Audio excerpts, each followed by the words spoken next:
Hello, everyone. Welcome to the Betting Life Show brought to you by Fantasy Life. I'm Matthew Freedman, Matt F. the Oracle. The week of the NFL draft is here. It's on Thursday. We will have our live Fantasy Life draft show on YouTube breaking down everything as it is happening. So it's time in earnest to dig into the prop market and hopefully dole out to the sportsbooks their annual helping of punishment if the gods of gambling be good. So here with me to break down the NFL draft, to help me answer the key questions for round one, and to highlight his favorite bets for the event is Luke Swain, aka Vegas Refund. Luke, how's it going?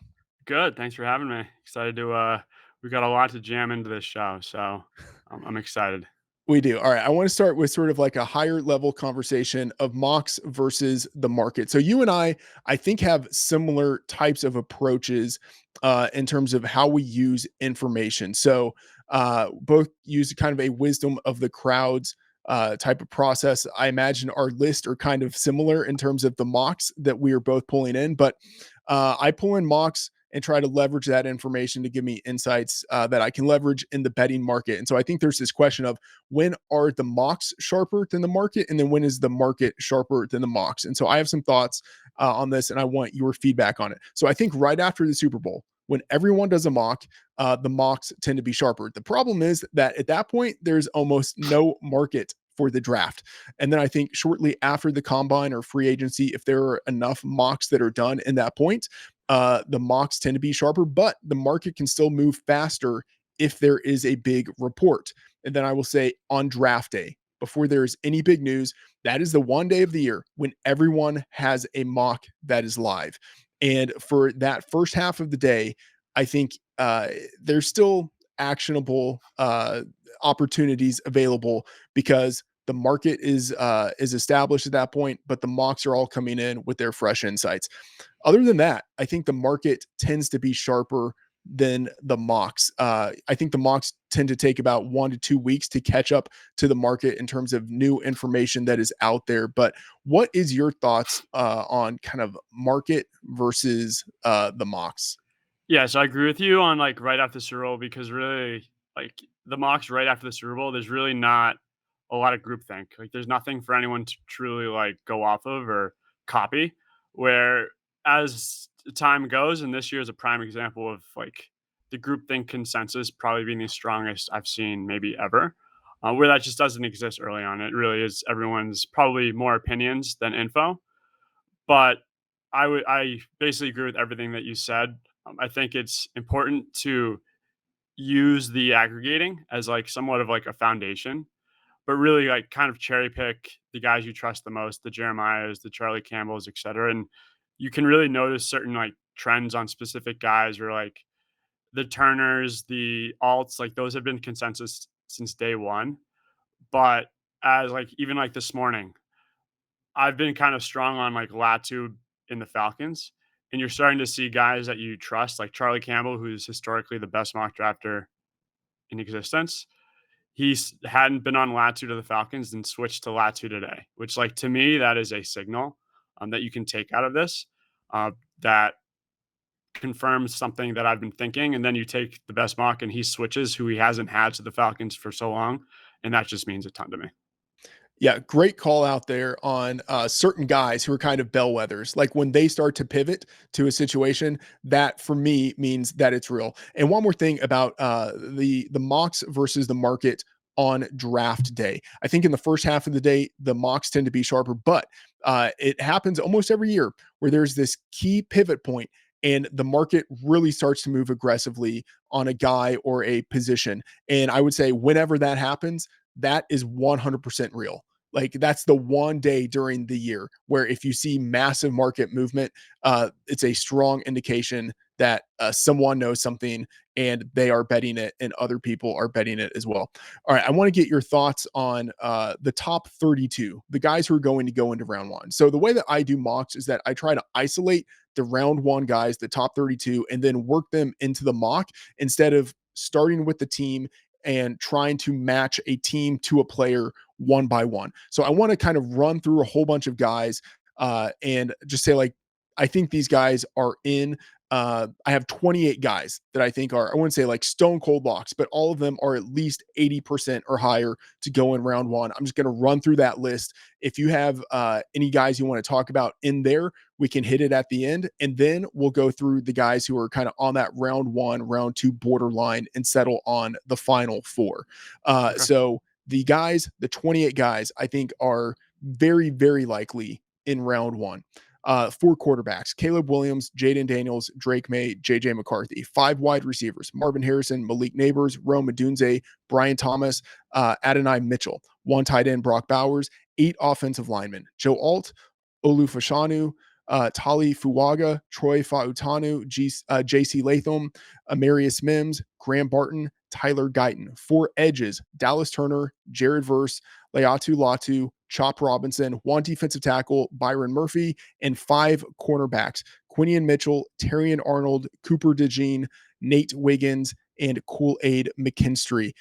Vegas, anyone in there feels like someone who should definitely not be locked into round one? No, I think that's pretty much like the consensus round one guys. If they're, I think the corners are the ones that might be a little bit iffy. Maybe, but yeah, those 28 pretty much same as I got. Okay. So the guys that I think are maybes, I think there are 11 candidates for the final four spots. And I want to get your thoughts on some ideas. I think that quarterbacks and wide receivers are going to fall just a little bit. So Michael Penix, Bo Nix are both guys who could go in round one. Historically, quarterbacks have been overmocked. And I think we're seeing that this year. Both of those guys, I feel like, fit the prototype of the quarterback who goes early in round two. I don't see them as round one guys. And then wide receivers: Xavier Worthy, Lad McConkey, Xavier Leggett. I think all of those guys could go in round one. But because this is a quarterback heavy class at the top, and because there are a lot of really great offensive linemen at the top in this class, but not a lot of depth after you get past number 10, I think we see quarterbacks and offensive tackles dominate in round one. And because we got a lot of depth at wide receiver, like you can get in round two, round three, a really quality wide receiver. I think we see one or two of these wide receivers slip just a little bit. So I want your thoughts on that. And I would say this leads me to a couple of bets that are intriguing to me. Round one, quarterbacks under 4.5 at plus 200. Round one, wide receivers under 6.5 at minus 240. I know minus 240 odds are pretty steep there, but like in only one or two mocks do we see more than six guys go in round one. Do you have any thoughts on those bets? So the quarterbacks, it's like under or bust for me. Like this is like I'm never involved in the quarterback markets. I'm not this year, but I would only be betting the under.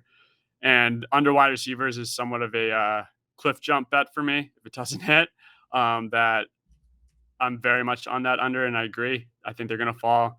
Jeremiah kind of harped that on his conference call last week, where he thinks that the consensus guys that we have at receiver, and he was making comparisons to DK Metcalf, which I thought were like directly correlated with AD Mitchell, or even Xavier Worthy, because they were like combine studs, could fall. And then the lineman coming in. So I would be on the under for both. Did you bring up Newton and Darius Robinson in your 28? No, they are guys that I think are kind of on that borderline. But yeah, I'll just get to them now. I would say Darius Robinson, invited to the draft, will be attending in person, and has gotten a lot of steam. And then Jerzon Newton, defensive tackle. I think those are two guys who will go in round one. I don't have them as round one locks, but I think that they should be two of the final four who go in round one. Do you like those guys in round one? Yeah, I mean, I think when Darius got invited to the draft, I think that kind of sparked everyone's interest. And I don't know if that was like the signal to other mock drafts to get him in the first round, but he's definitely picked up. And Newton, he's been like a round one lock in the early process, and then he kind of faded away. And then he had his pro day or like his private workout last week and did very well. And you're seeing him go as early as the Bengals. And I thought it was very interesting when Circa came out with their openers for the over-unders a couple weeks ago. They opened him at 17.5, which at the time was like the worst line you've ever seen. But as time's going on, it's actually getting a little less crazy where like I can see, I mean, Bengals is the earliest, but it still would be an over. But yeah, I would say those 2 would probably be, like, 30.5 in terms of locks for me. Yeah. Um, Maybe 31, which would only leave 2 spots, which is when it gets dicey. Yeah. So I think that both of those guys I have or will include in my final four there as guys who should be in the first round. I want your thoughts on a couple of bets that are attached to those two guys. So Jerzon Newton, although I feel like he should be in round one, that number of 32 and a half that you can get in the market. I'm looking at bet 365 right now, plus 175 to the over. And, I think it's close to a coin flip of him getting into round one. And so, although I think he should be there, the plus 175 odds for him to slip out of round one, those are kind of intriguing to me. And then I'm looking also at round one defensive linemen over 6.5 at plus 260. So, I feel like the Newton bet goes directly against over 6.5 defensive linemen getting in at plus 260. But if I like Darius Robinson to get in, and if I like Jerzon Newton, and we already have the 5 defensive linemen who we're locking in over 6.5 at plus 260, I think that's pretty good as well. Do you have any thoughts on either one of those bets? If Newton falls out, plus 175. If Newton and Robinson are in, that's plus 260. Plus 260. If Newton and Robinson are in, which I feel like is pretty likely, Yeah. yeah, that goes over. Yeah, I mean, and I'm not one to generally like love the big plus money bets because I feel like they hit at a way less threshold than the implied probability. But yeah, that 100%. I think those 2 are pretty much good to go. And parlaying round oneers as well. And you can actually like cross parlay on FanDuel now, but parlaying round oneers is also a great way to go. That removes a lot of the volatility that maybe the other 4 or 5 guys aren't going to bring in. You're not going to get as good as odds, but um, I think like both of those 2 together would be like plus 110 right now. Mhm. All right. So, two more guys that we need to find for the top 32. The guys who stand out to me the most. Center Jackson Powers Johnson and offensive tackle Jordan Morgan. JPJ is in, over 50% of mock drafts, probably closer to like 60 or 70%. And then Jordan Morgan is, I think, kind of 50-50 as maybe like the last offensive lineman that goes in round one. But if I'm thinking that offensive linemen do end up kind of dominating round one, like we could end up seeing like an NFL high 10 offensive linemen. 9.5 is the number that's in the market. But how do you feel about JPJ and Jordan Morgan as the last 2 guys of the final 4 that are kind of on the borderline? Yeah, JPJ is like the one guy I just can't figure out. Really, like he felt like a first round lock, and then you were seeing reports that he might fall out, and a lot of teams have him graded as a second. And then over like the last week, whatever it was, like he's feeling like a lock again.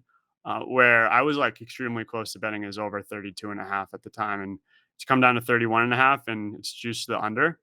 So I would say Jackson Powers Johnson definitely would be borderline like fringe lock, and Jordan Morgan, and then Kingsley Suma. I can't. I'm pronouncing his name's a tough one, but Kingsley Suma Tiea. Like I have no idea. Yeah, the But I king. think those Yeah, those are those would be the 2 fringe offensive linemen. Um, I would say would be like the last guys out. Like Jordan Morgan, like I have him at 38% round one right now, but there's just something like I'm just not. Maybe it's like my personal opinion that we harp not to get involved, but I just don't buy him in the first round for whatever reason. yeah. But he's like my 32nd guy on my sheet right now. Yeah. All right. So those are the final 2 that I'm putting in there. So the guys that are on the borderline for me: JPJ, Jordan Morgan, Darius Robinson, Jerzon Newton. All right. So I have some key questions that I want to run through. Like, if one is to do a mock, so I don't want us actually to do a mock right now, but I want us to kind of talk through some of the key questions that one needs to answer if one is going to do a mock, and then to tie those questions to some of the bets that are available in the market right now that catch my eye. I think the first question: Jaden Daniels versus Drake May versus, I guess, JJ McCarthy for number 2 with Washington. What are your thoughts on number 2? I'll just actually, let me just say, I know I asked you a question. Let me just say something first. No one knows. No one knows what is going to happen at number two. But it's I think intriguing that Schefter, he is reporting that a lot of league sources think it's going to be Jaden Daniels. Um, other like Ben Standig thinks right now that it's going to be Jaden Daniels. Peter Schrager, who has ties with offensive coordinator Cliff Kingsbury, in his most recent mock, he had Jaden Daniels. But Drake May is a very viable option there, and JD McCarthy has gotten a lot of steam. So having set that up, what do you think happens at number two, or how would you be betting into this? So I agree with literally everything you just said. No one knows, and like Standig is the Washington guy, but it seems like the new regime he's kind of getting boxed out in terms of info. And I really just do think like the new day and age of the NFL draft with gambling being involved, the lower guys on the totem poles were the guys that were kind of the leaks. And I don't think they're getting this type of info anymore for it to get out there. And I don't think anyone knows. And really the inflection point for me is Jeremiah. And Jeremiah has had Drake May 2 in all of his mocks since day one. And if he comes off that hill on final mock, which is probably Wednesday, and switches to Jaden, like that is a huge like mock moment for me. If he sticks, then it's like I don't think anyone knows, and he doesn't know. But yeah, if I was betting it, I would say Jaden because he's been it since day one. But I don't think anyone knows. And there's great arguments for both guys. Like last night, I went to bed thinking it was Drake. This morning, I woke up thinking it's Jaden. It's Yeah. literally, and the odds aren't like juicy enough for either guy, rightfully so, to make it like, so interesting for me to like really go down this rabbit hole. Like I'm not invested heavily on either guy because the dominoes after them are going to be the same because they're just going to go 2, 3, vice versa. Um, Yes. Yeah. All right. So whatever happens to two, and I'll say one more thing with number two. There are people in media who are reporting that they are getting sources saying that, someone is number two or number three on the board, and also saying that no one knows anything. It's like they're speaking out of both sides of their mouth. Like they can't have it both ways. Like right. if you know who the number two guy is on their board, like you sort of know everything. Anyway, so okay, that's number two. Number three, I think the Patriots take whoever falls down to them. I don't think that they're trading out at all. Number four, Arizona, trade down or stay and draft. And if you're drafting, pretty sure it's a wide receiver, pretty sure it's Marvin Harrison. But any thoughts on that? Yep. Marvin Harrison. I think the assumption that the Vikings are trading up between those two, I think the Chargers are probably a little bit more likely than the Cardinals. If I'm making a mock, I'm trading the Chargers back, but it's Marvin. Yeah. So, in all of the mocks that I have done to this point, I will have one that comes out on Monday, and that one I have no trades. But all of the previous ones I have had trades, and it has been the Chargers trading number five, getting backs picks 11 and 23. But the longer we go, the more I'm questioning whether the Vikings actually need to trade up to five I know. to get JJ McCarthy. So I'm the I same. I want your thoughts on this. The Chargers, I think they would like to trade down and to accumulate more draft capital so that they can address both wide receiver and offensive tackle in round one. But assuming they have to stay, what's your read on this? Do they go wide receiver or do they go offensive tackle? I'm sold on tackle. If they stay and they go tackle at 5, that is a huge domino. That reminds me of like Witherspoon going Yes. 4 last year, which like really shook things up. Which this is that moment for me that could create the chaos. And I am of the same opinion that JJ trade up has been like a lock.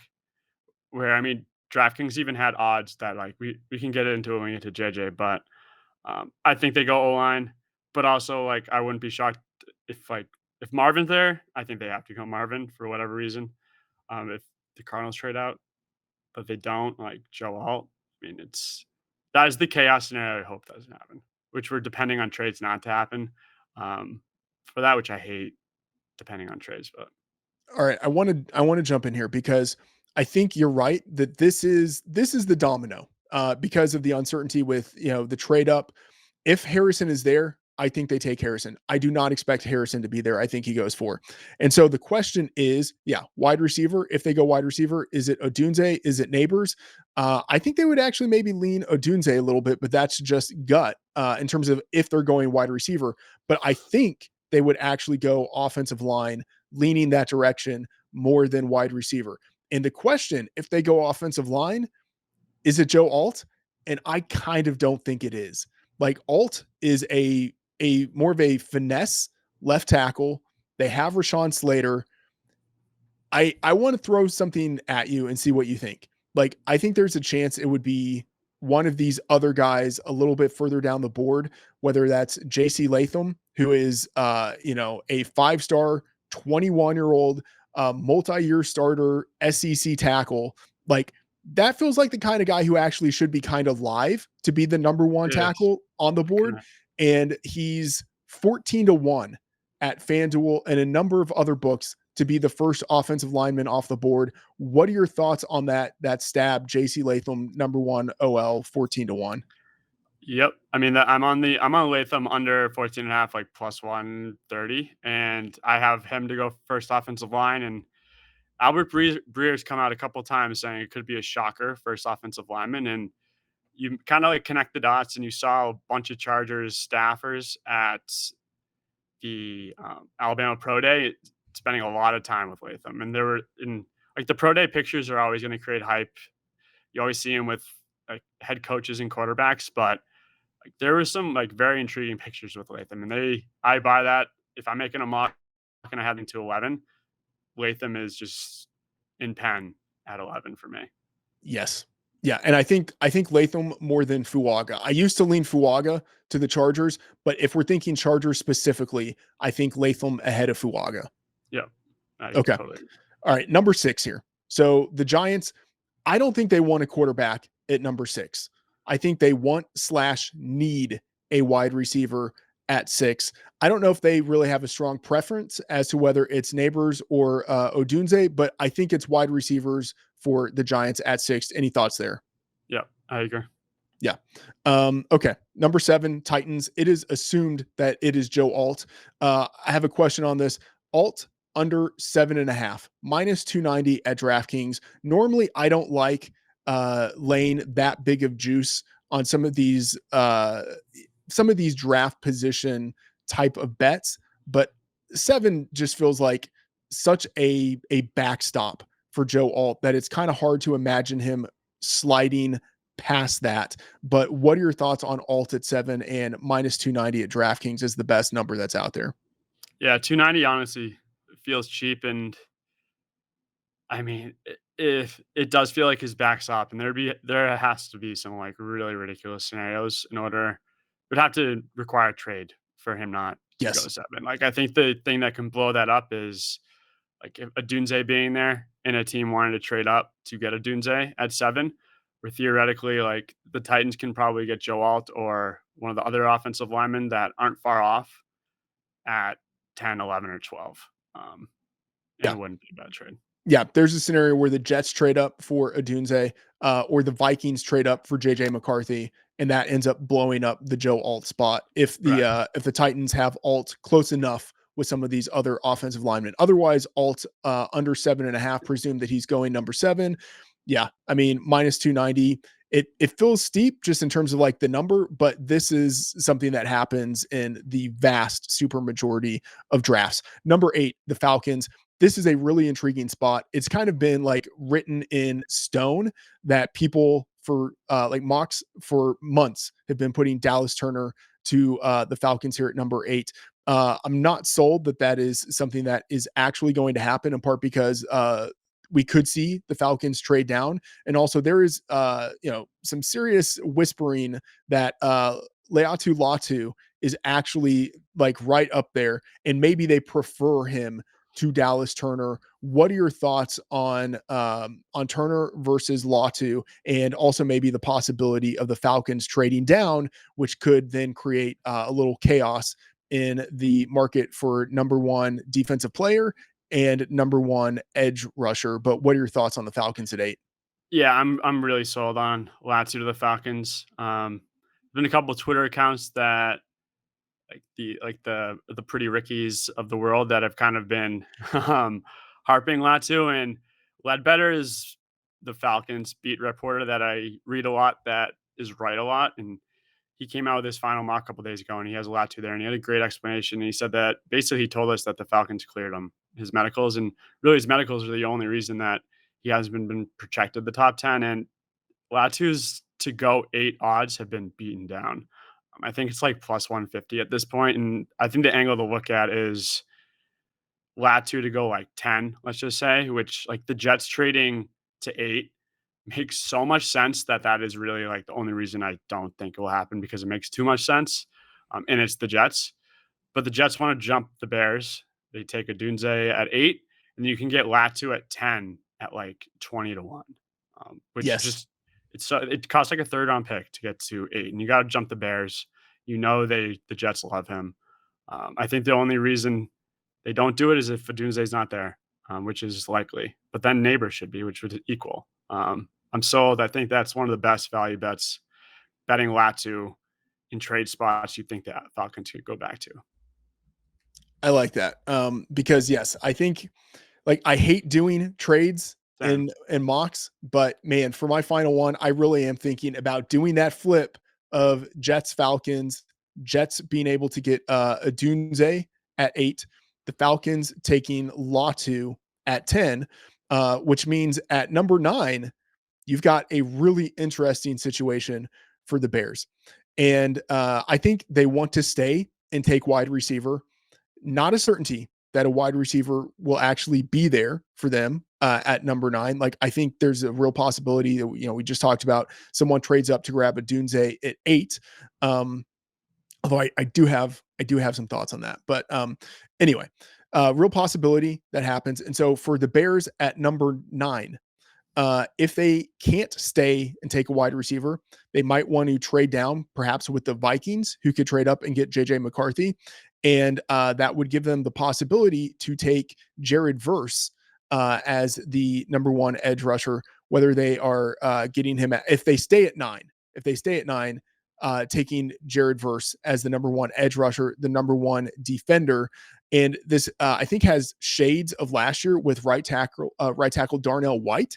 They were at number 9. They traded down one spot. They took him at number 10, but like a player strongly linked to the team, but that's probably the only way he goes that high. Like last year, a lot of mocks had Darnell Wright in the teens, but with the caveat of like, hey, the Bears really like him and they might take him in the top 10. And that's exactly how it feels right now with Jared Verse. Like his over under is 15 and a half, 16 and a half across the market, but real possibility that the Bears don't get their top pick in a Dunze or Neighbors. And man, they just have to take Jared Verse at number 9. And that's how he ends up going in the top 10 as the first defender off the board. And so, Jared Verse, number 1 defender, 11 to 1 at Bet Rivers, Jared Verse under 15 and a half plus 175 at Caesars. Any thoughts on those 2 bets? It is. It's like literally exactly the same as the Darnell Wright situation where you're hearing Verse, and if Verse doesn't go, he's gonna fall. But this is like the inflection point of really the first round. Because if Dunze isn't there, it's it could create chaos. Byron Murphy's one name you're starting to hear a lot where like I mean, like in terms of like fit and needs, I don't buy it. But at the same time, I forget Infante, who's like a Bears Twitter account, said something yesterday that like as we got closer, you started hearing rumblings about Darnell Wright last year, and Byron Murphy, and he made the comparison to Byron Murphy's the name you're starting to hear. But really, it's Dunze has been just the consensus almost to the extent that Turner and Alt have been at 8 and 7 this whole process. And if he's not there, that is a domino that really is going to be big because everyone's just expecting a Dunze, which I don't think he's going to be there. He shouldn't be there. Um, yeah, I agree with those. What were the bets again? Sorry. Yeah, Jared Verse, number 1 defender, Oh 11 yeah, to 1 at Bet Rivers, and Jared Verse under 15 and a half at plus 175.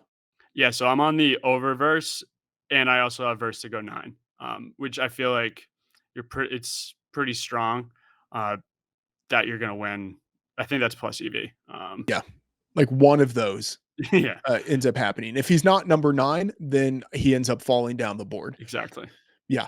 Okay. On Odunze here, I want to kind of wrap up with the Bears at number 9. Based on people not doing trades and mocks, Odunze regularly mocked at number 9 to the Bears. You mentioned, and we just talked about the possibility of the Jets, someone else trading up to number 8 to get Odunze. His draft position prop right now is 8.5 in the market. Plus 145 to the over at circa is the best number out there if someone is leaning to the over. I will say one thing that does stand out to me is that I think Odunze is probably the wide receiver 3 in this class. Like, what separates him and Neighbors is not much, but I think Neighbors ends up going ahead of him. And in the past 10 drafts, the number 3 wide receiver hasn't gone in the top 8 in any of them. Like, I know Odunze is great, and I think in other classes he would conceivably be the number 1 wide receiver, but we've got these quarterbacks who might all end up going in like the top 5, top 6, top 8. You've got multiple offensive linemen, you've got 2 wide receivers who could go ahead of them. Like, it would not surprise me if Odunze ends up falling to number 9 or number 10, where he's like a near lock to be drafted if he's available at one of those spots. But top 8, I think, might be like 50-50. Any thoughts on that? Yeah, I mean, it's like just like you could do with verse, where it's like the over and the number 9. Like I think if you took a Dunze under in number 9, that is pretty much you're gonna win money. I don't see a scenario him getting past 9, and he's really that like commodity that just purely based off of Neighbors and Marvin that you're seeing the trades that could happen into the top 10 are going to be for him. Like no one's trading up for anyone else. And he would be the number 1 wide receiver in every other class. And guys like Jeremiah, who really are like the closest thing we have to what teams are thinking in terms of mainstream, Jeremiah's number 1 on his board. And Jeremiah loves him. And I don't see a lot of scenarios him getting past 9. And I would never bet the over because it's just, even though this is like the scenario that like the mocks are telling us to bet the over, but I truly think that he's not going to last there for whatever reason it is. Yeah. Um, That's fair. It's in terms of talent, he probably belongs, anywhere from like 5 to 8. right. All right.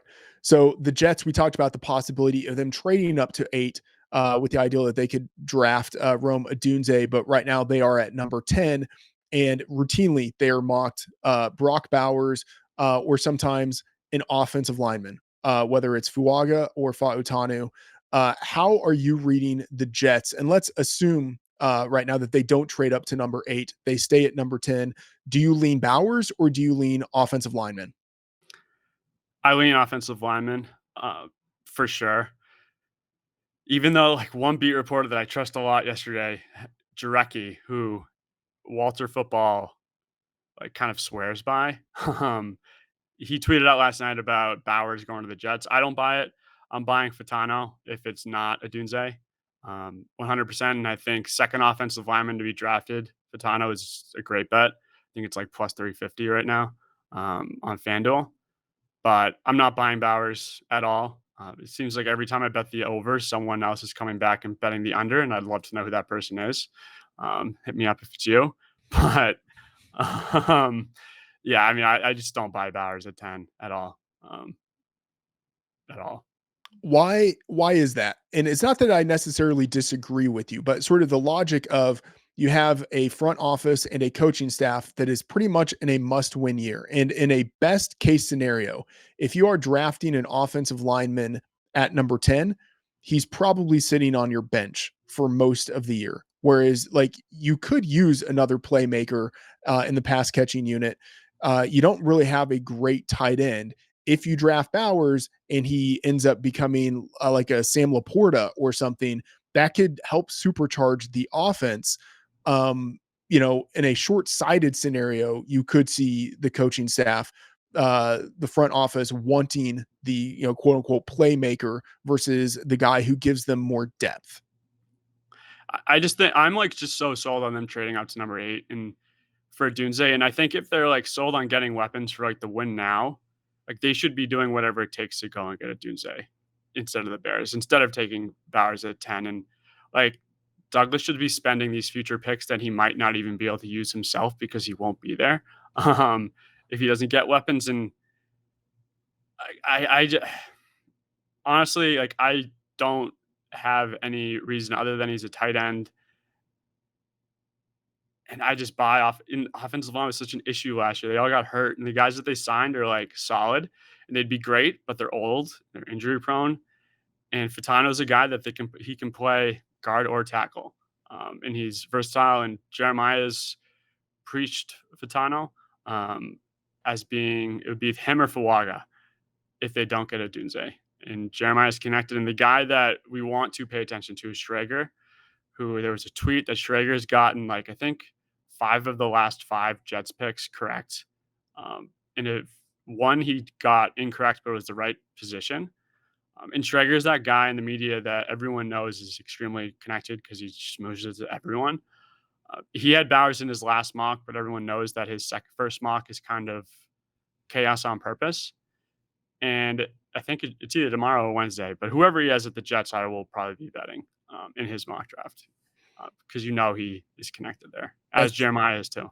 Yeah, that's fair. I mean, one thing I'll say before we move to the Vikings at 11 is just I think it would be so hard as the front office to say, "Hey, we just signed left tackle Tyron Smith, left guard John Simpson, and we traded for right tackle Morgan Moses. And now with our first pick, we're adding another I know. offensive lineman." Like if you're the owner, it's just like, what the hell are you doing? Like, I know. why No, did I we agree do with you all there. of this in the offseason, bolstering the offensive lineman, the line, if we were just going to add another It, lineman? Yeah. but like, if Bowers went 10, would he be the highest paid tight end in the league? No, He'd but he be would be top he would be 5, right? he would be up there. Yeah. Yeah. But all right. So number 11, the Vikings, possible that they stay there. Very probable that they move down, whether it's to 4, 5, 6, 8, whatever it is. But let's assume they're at number 11. JJ McCarthy feels like it's written in stone. Let's move on. The Broncos at number 12. I do not think that they are going to be taking Bo Nix or Michael Penix at number 12. That just feels like such a massive reach, although you could see it happen, but I do not think that is what happens. And so there's the question of what do they end up doing there? Maybe they go with an edge. Maybe if Latu is there, they go with him. If Verse is there, they go with him. Dallas Turner potentially falling down the board. They could go with Dallas Turner at number 12. But a lot of question marks for the Broncos if they are not going quarterback. What are your thoughts here? Yeah, if I'm making a mock and I don't have Turner going 8, I'm kind of slotting him in here. I'm not buying Bo Nix. I was going to bring it up at the end of the show, but like I think this is one of the better value propositions right now, purely based off of like quarterback being favored to be the first drafted position by the Broncos. I think it's at like even odds, and you got offensive linemen like 7-1, corner 4-1, D lines like 3-1. Which, if you remove quarterback from that equation, you probably slice all 3 of those in half. And you can make an argument for all 3, and I wouldn't go against any of them at these odds. But Dallas Turner, that feels like a prime spot if he doesn't go to the Falcons, because after this, I mean, him and Verse could fall into the 20s. But I would probably lean D line, then O line, then corner, in that order. All right, we've got the Raiders at 13, the Saints at 14. The Raiders are similar to the Vikings, or the Broncos rather, in that they could go with a quarterback. It feels too early for a quarterback.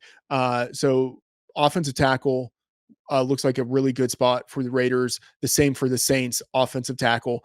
And you've got a number of guys who are all kind of in this mix right here.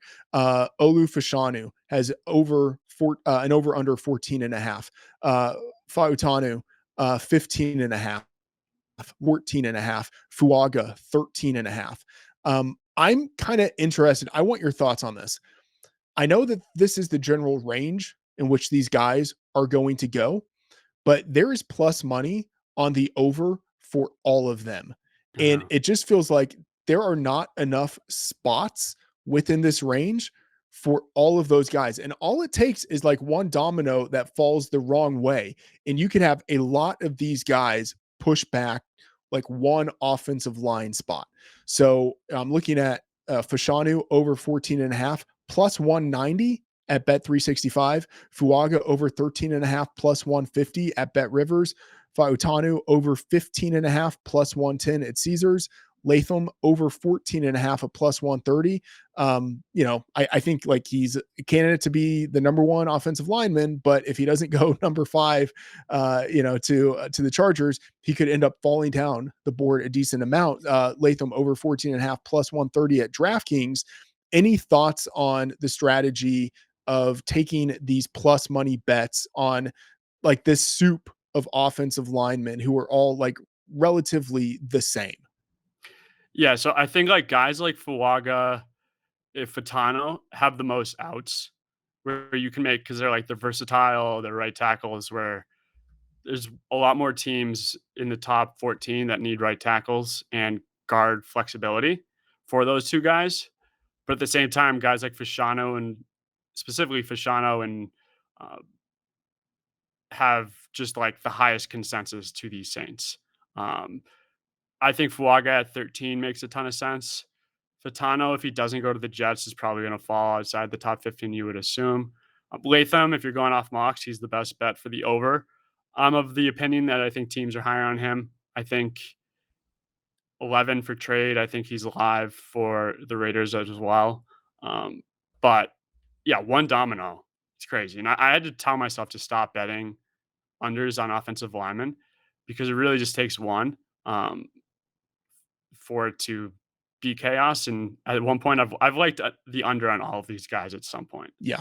Um, so Yeah. I'm not sure if I actually want to go the route of betting the overs on all of these linemen at plus money, but I don't know. Given the odds, I am intrigued by it. Gonna have to think about it more. Number 15, the Colts.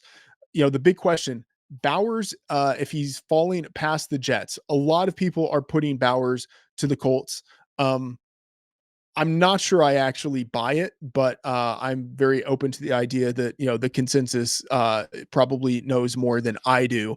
There's also the possibility of cornerback at the Colts, and you get the Quinion Mitchell versus Terrion Arnold debate. And Quinion Mitchell over 15 and a half at plus 135 at Bet 365. That one catches my eye because I think 15 is kind of his ceiling in terms of where he goes, and he's priced near his ceiling. So if I just bet on him basically not going to the Colts at 15, doing that at plus money, that one intrigues me. Thoughts on Bowers to the Colts at 15 and Quinion Mitchell over 15 and a half? yeah, so I bet Quinion over 13 and a half last week, which I think there's still some 13s out there juiced, but I would only be betting his over. He's definitely a guy that feels like he's trending in the wrong direction with the mocks. It would basically be the Colts. Terry Arnold definitely has legs to be the first corner taken. If you go off like the Ballard draft history, he loves the freak athletes, which Quinion Mitchell definitely qualifies there. But Bowers, to me, I'm just slotting at 15. It's hard to imagine him falling past here. I think it's like Jets, Broncos, Colts are the three spots. But yeah, Quinion over, I would say Bowers at 15. I agree. All right, 16 for the Seahawks. It feels like a trade down spot. If they don't trade down, offensive line is possible. Maybe Troy Fautanu, given the connections he has with the former Washington coaches who are now on that staff. Also, Byron Murphy is getting some serious connective heat to the Seahawks at 16. Any thoughts on what we see out of the Seahawks? Yeah, like Furtado has the connections. If he's not there, Rob Statton, our guy with this Seahawks draft blog, who, I mean, he's been rock solid every single year with everything that he's hearing, was making connections to Byron Murphy if he's there. Right now, everything we're hearing, it kind of would be a surprise if he is, even though it's kind of difficult to slot him into a spot prior. But this is definitely a prime trade spot, and I know you love Jimmy Kapinski as much as I do. And he's kind of been harping corner for the Eagles and trading to 16 for one of Arnold or Quinion Mitchell just makes almost as much sense as the Jets trading for Dunze. It's just Eagles have historically traded up for guys that they wanted. Kapinski said that they've liked elite corners the last couple drafts. They just haven't gotten there. In corner, definitely trending hard, even though Kapinski had a couple offensive linemen on his list this morning as like his draft targets. So Yeah, I will be curious to see what Kapinski does in his mock there because I same. agree. It's either corner or offensive line there. Corner feels like the bigger need, but we will see. All right, let's skip the Jags at 17, the Bengals at 18, the Rams at 19.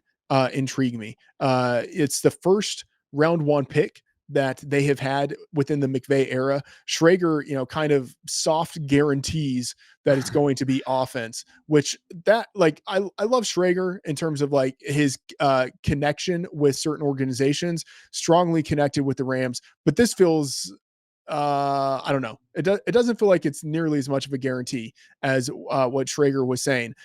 Edge or defensive tackle feels like a much bigger need, but what are your thoughts about the Rams at number 19? Yeah, I think Schrager and the Rams are probably the strongest connection we have on mockers. Like, pretty sure Schrager was like in McVay's wedding. Like, like I think it was like it's that strong. Like he was a groomsman in McVay's wedding to that extent. Where like he put Guyton there. Really, like my opinion is going to be based on who he has the Ravens in his final mock.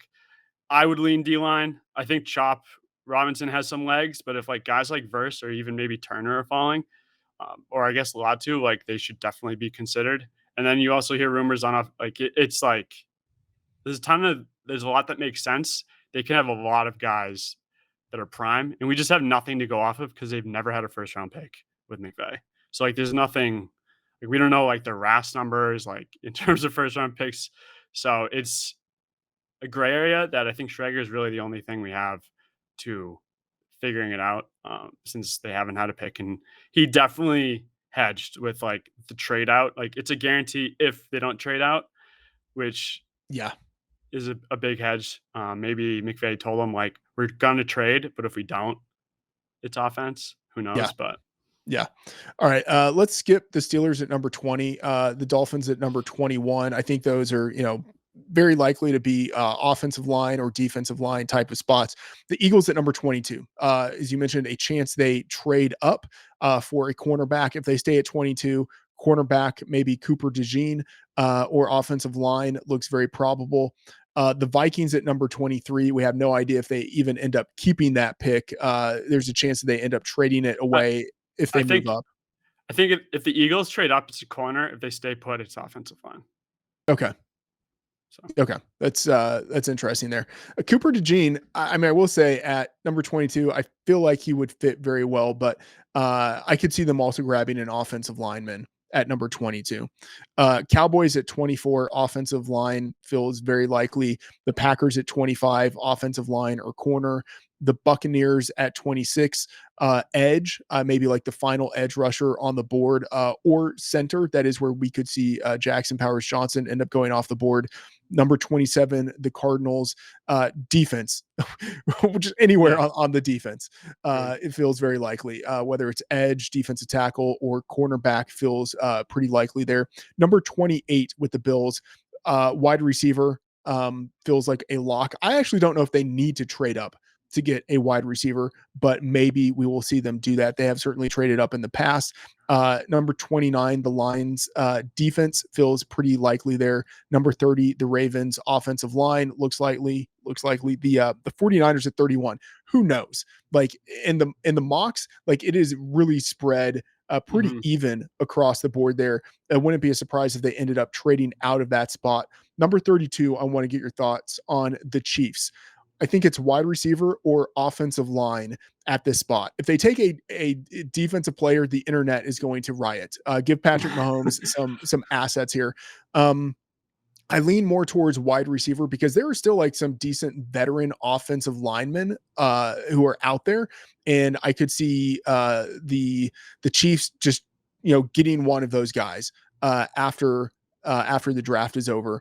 Wide receiver feels like a bigger need here. But what are your thoughts on the Chiefs at 32, wide receiver versus offensive line? Yeah, I've leaned offensive line, but it does feel like receivers are starting to fall. Where guys that we've had projected not being there at 32 might be there.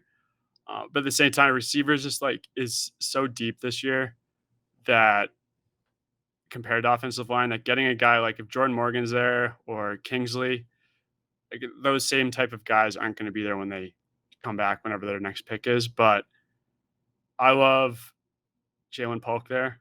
I have a huge ticket on him. I'm literally like willing him into existence on every mock that I do myself. I'm putting him there. But yeah, no one knows. I mean, I think it's a 50-50 shot. I mean, I don't even think D line's out of the question, depending on who's there. Yeah. But I like 80 Mitchell very well could be there. I think he's falling.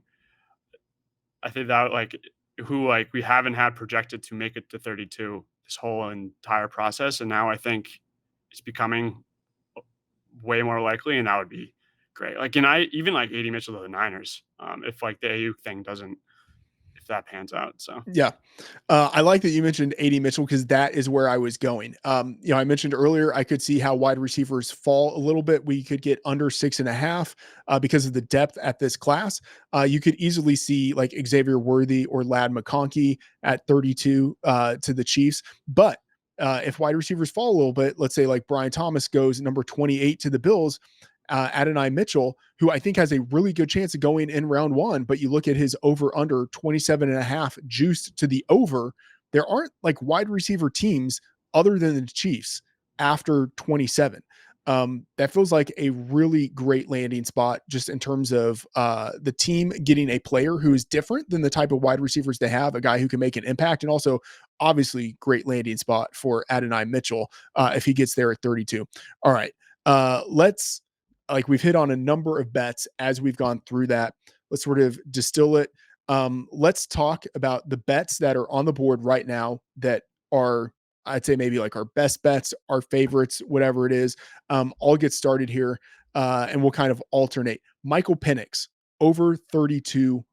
I am just not buying that the 24-year-old quarterback who has been in college for I think like 6 years, who's had like 4 different season-ending injuries, is going to go in round one. I think he firmly belongs in the top 10 picks of round two, which feels like there's not much of a difference between the top of round two and the end of round one. But in terms of how teams evaluate players, like there is a difference. If you are a GM and you draft a quarterback anywhere in round one, the clock starts ticking. If you draft a quarterback in round two, you have plausible deniability. So I think he belongs in round two, over 32.5 plus 190 at DraftKings. I think there are other ways to invest in this idea.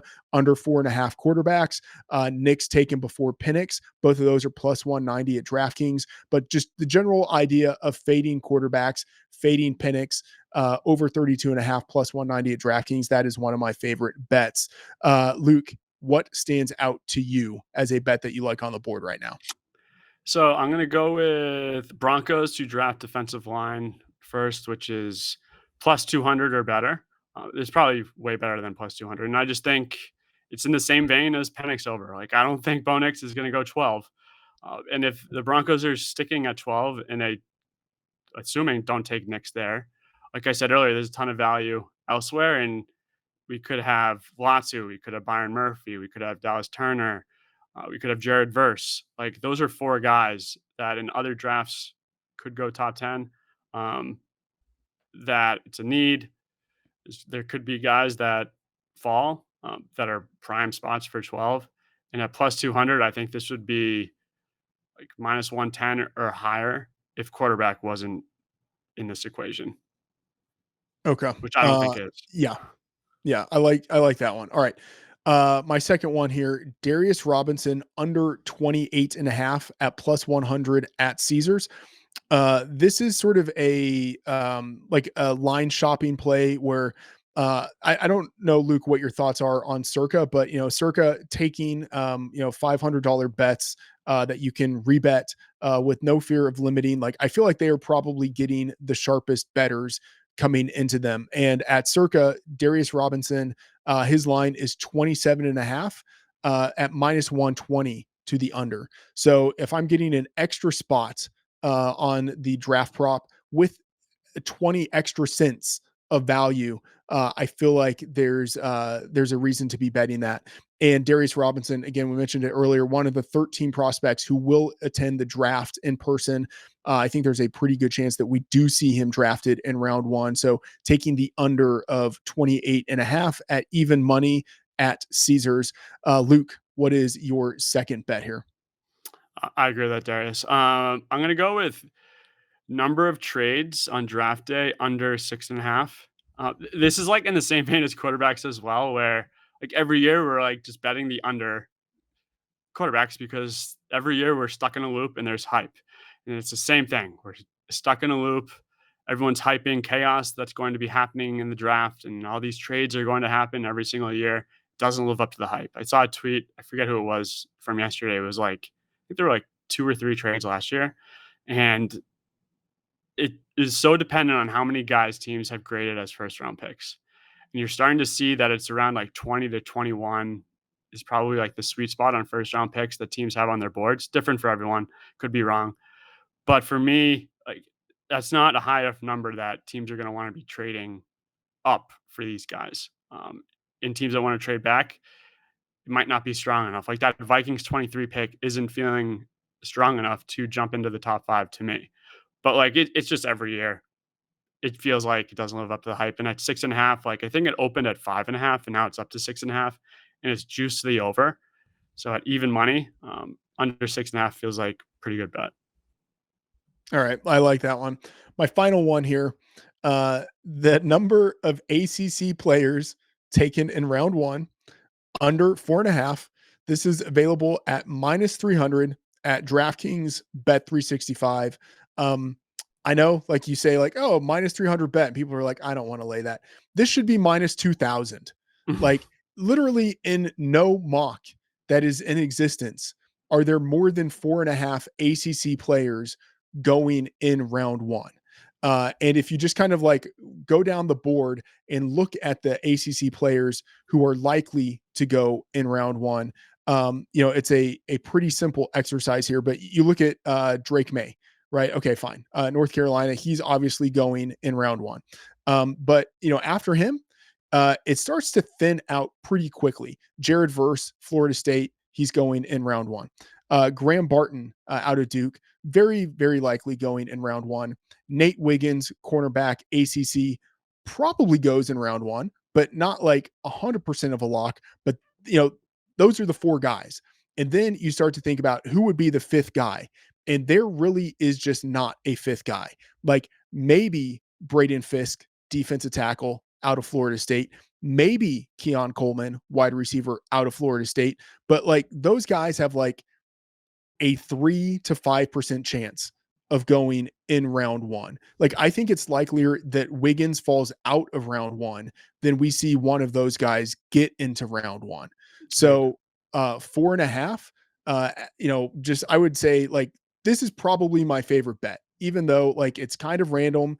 Minus 300, it's not the kind of bet you really want to lay, but this again, I feel like the discrepancy between the line that is in the market and what the true odds for this prop should be, I feel like there's a ton of value here. So ACC round one players under 4.5 minus 300. I would bet this at almost any juice that you are going to see in the market. All right, Luke, final one here. One of your favorite bets available on the board right now.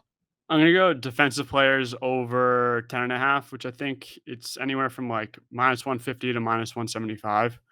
But like we went over earlier, like we have basically, I'm seeing right now 10 guys that are pretty much like certified locks to go in the first round. And then we just need one of Newton, Darius Robinson to get into the first, and it goes over.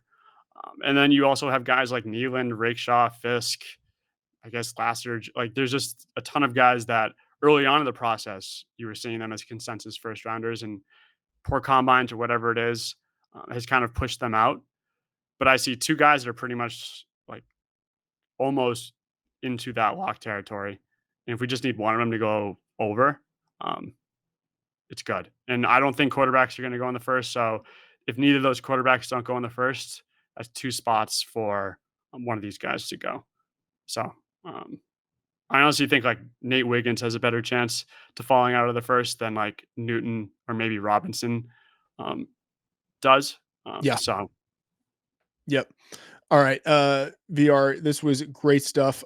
Give us the plug. Whatever you want to highlight. You have your awesome draft sheet that people can find at vegasrefund.com. You also have, I believe, all of your bets people can find at 4for4 for the NFL draft. But give us the plug. yep, just either go to my Twitter and you can get access to the Google Sheet, which offers basically insights into every draftable betting market. It's $35. And if you want my bets, go over to 4for4, sign up, use promo code VR, and you will basically get all of my draft bets in their Discord. So either or, Twitter, 4for4. And then for the same with the NBA draft, MLB draft, NHL draft. We aren't stopping, operating on pure grit right now. Beautiful. Love it. Final question here. This has been a ton of fun. How do you feel about this year relative to other years? I'll just say, like, last year, the markets weren't as robust. The books did better. So maybe they feel a little bit better about opening the markets earlier, having more of an offering. But I didn't have a great feeling about how I was going to do heading into draft day last year. And I had my worst draft. I was still profitable, but not nearly as profitable as I had been previously. I'm feeling much better about this draft than I was this time last year. But how are you feeling about this draft as we head towards draft day? Yeah, so like last year was kind of like the reset I think we needed for the books to put more stuff out because the options we have this year are like double already, maybe triple the amount last year. And it feels like there's less info. And honestly, I like that because last year it was just chaos. There was just so much. And I didn't do that well last year in the NFL draft as well. And I also felt the same way. But this year, whether it's just a stronger consensus, but it almost feels like an NBA draft where we know what guys are just going to go in the first or in the top 10, and they're just going to go. And the dominoes that can jump in to mess everything up, there aren't as many. And that's good. But at the same time, chaos creates opportunity. Without chaos, we wouldn't have anything to bet, or else everything would be minus infinity. But I definitely feel way better going into this draft. I have a lot less long shots, that's for sure, which kind of speaks to honestly the consensus, and I think that's a good thing. Yeah, same here. Not too many long shots. All right, that is going to do it for this episode of the Betting Life Show, brought to you by Fantasy Life. Please subscribe to the show as well as the newsletter. Tell your degenerate betting friends, join the Discord, see all of our bets in the free Fantasy Life bet tracker, and follow us on social media at Vegas Refund and Matt F. the Oracle. Thank you, and see you again next episode.